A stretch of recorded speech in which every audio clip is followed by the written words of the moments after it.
Hello everyone, welcome back to my YouTube channel Pooja की दुनिया। So guys, आप लोग कैसे हो बताना। एंड बहुत दिनों बाद मैं वीडियो डाल रही हूँ।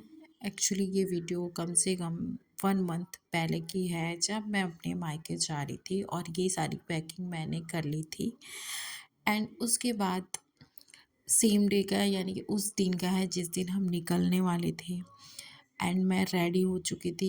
रेडी का मतलब सारी चीज़ें रेडी हो चुकी थी, बस हमें कपड़े पहनने थे एंड निकलना था। और मैं वेट कर रही थी कैब का, क्योंकि हमारा जो सफ़र होता है वो 24 घंटे का होता है। तो हमें खाने पीने की चीज़ें भी लेके जानी होती है। एंड हमारा जो बच्चा है वो तो परेशान करता ही है। और हमारी ट्रेन जो रहती है वो शाम के रात के 8:30 बजे रहती है, और वो दुर्ग या फिर रायपुर से हमें पकड़नी होती है। चूँकि हम जहाँ रहते हैं वहाँ से कम 70-80 किलोमीटर के डिस्टेंस पे है। सो सफ़र में जाना होता है तो खाना पीना तो उतना वो नहीं हो पाता है। और मेरे साथ एक प्रॉब्लम है कि मुझे मेरी कार के अलावा सभी कार में वोमिटिंग हो जाती है लगभग। सो और रोड के ऊपर डिपेंड करता है। जो रायपुर वाला रोड है वो बहुत ही अच्छा है, एंड दुर्ग वाला जो रोड है वो बहुत ही खटपट खटपट है। सो हम दुर्ग से ही पकड़ने वाले थे, क्योंकि हमारे पास लगेज बहुत ज़्यादा थी और जो ट्रेन थी वो दुर्ग से ही चलती है। सो हमें बैठने का अच्छा टाइम मिल जाएगा अच्छे से। सो हमने सोचा था कि हम दुर्ग से पकड़ेंगे, और हमने बुक की थी कैब, क्योंकि हम अपनी कार को घर में ही छोड़ के जाने वाले थे, क्योंकि रायपुर में 10-15 दिन के लिए जा रहे थे। सो किसी के यहाँ छोड़ना ठीक नहीं लग रहा था हमें। और हम कैब का वेट कर रही थी मैं। सारी चीज़ें रेडी हो चुकी थी, खाना वगैरह पैक करना था बस। सो गाइज़, मैं किस चीज़ से के लिए जा रही थी वो तो आपको पता चल ही गया होगा। मेरी सिस्टर की शादी थी, और मैं ये अपना नेल पेंट दिखा रही हूँ जो मैंने लगाया हुआ था, जो मुझे बिल्कुल पसंद नहीं आ रहा था। मैंने नेल पेंट के ऊपर ग्लिटर लगाया हुआ था, सो वो बहुत ही गंदा दिख रहा था, मुझे ऐसा लग रहा था। तो सो मैंने उसको बाद में चेंज भी किया। सो मैंने जैसा कि बताया कि मेरी सिस्टर की शादी थी। सो मैं उसके लिए जा रही थी। एंड शादी में का बहुत दिन पहले नहीं जा रही थी। 22 को तिलक था। सो सॉरी, 25 को तिलक था, और मेरी ट्रेन 22 को थी।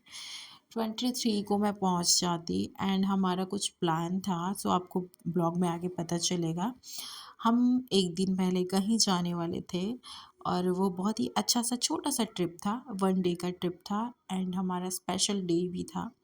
सो उसी के लिए हमने प्लानिंग किया हुआ था कि पहले हम वहाँ जाएंगे, उसके बाद घर जाएंगे, क्योंकि वो हमारे घर से 70-80 किलोमीटर दूरी पे है। यानी कि हम यहाँ से जाते हैं तो पहले वो वाला स्टेशन आता है, एंड उसके बाद हमारा स्टेशन आता है। सो मैंने सोचा हुआ था कि पहले हम वहाँ पे जाएंगे, एंड उसके बाद फिर हम घर जाएंगे।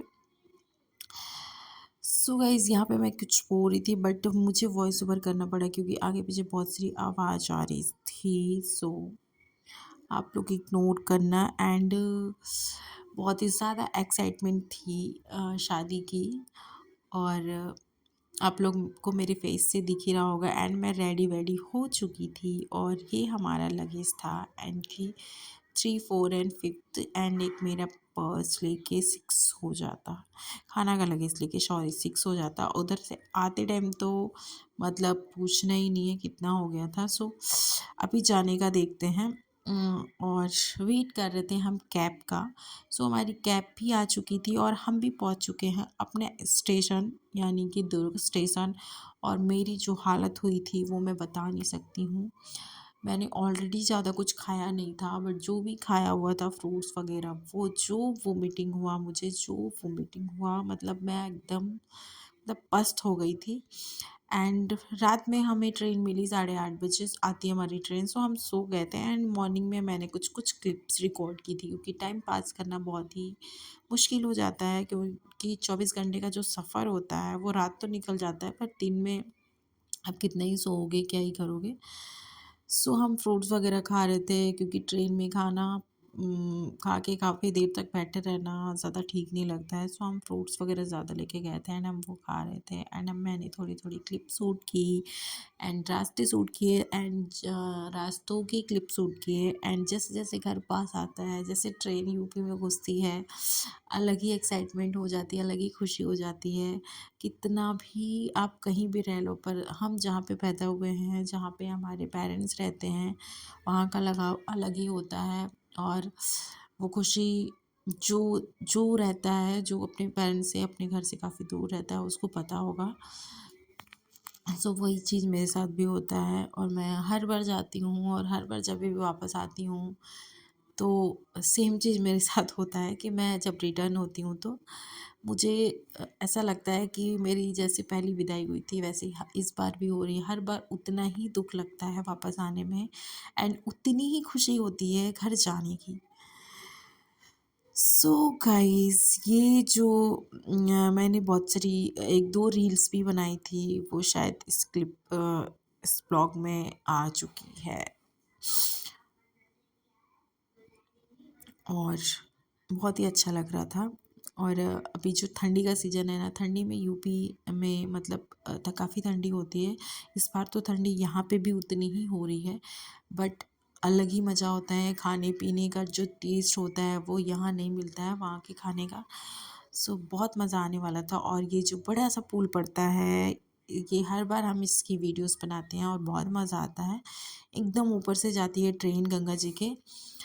सो हम पहुंचने ही वाले थे अपने घर, मतलब डेस्टिनेशन जहाँ हमारा स्टॉप था।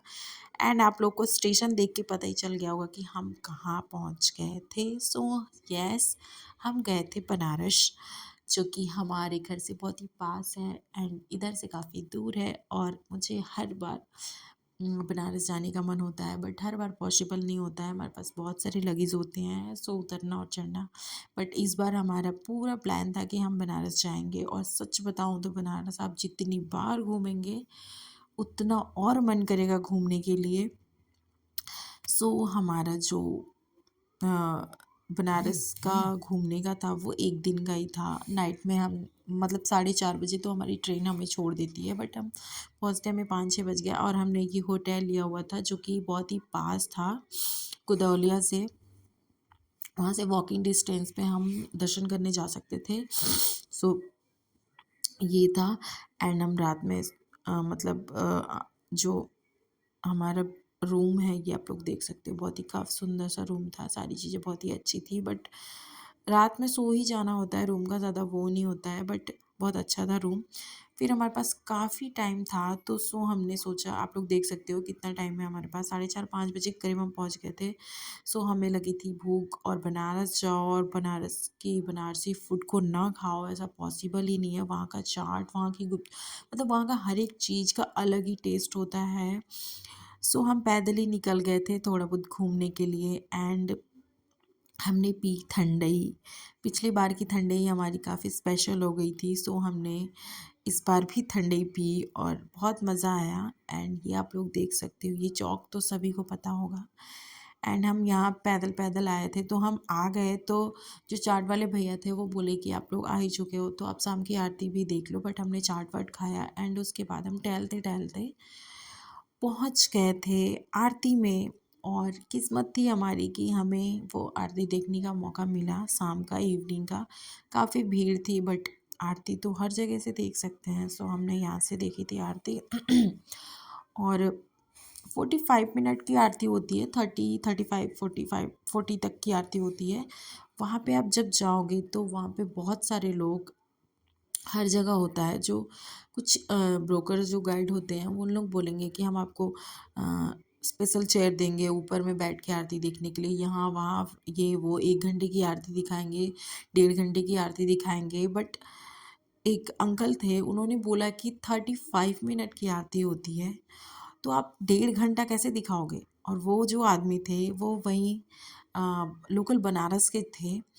सो उन्होंने बताया तो हमें समझ आया कि कितना स्कैम करते हैं, उसके लिए 150-200 जो भी डिमांड करते हैं। बट मतलब उसके लिए झूठ बोलना अच्छा नहीं होता है। पब्लिक को आप मतलब झूठ बोल के ऐसा नहीं करना चाहिए, मेरे हिसाब से तो बहुत गलत है।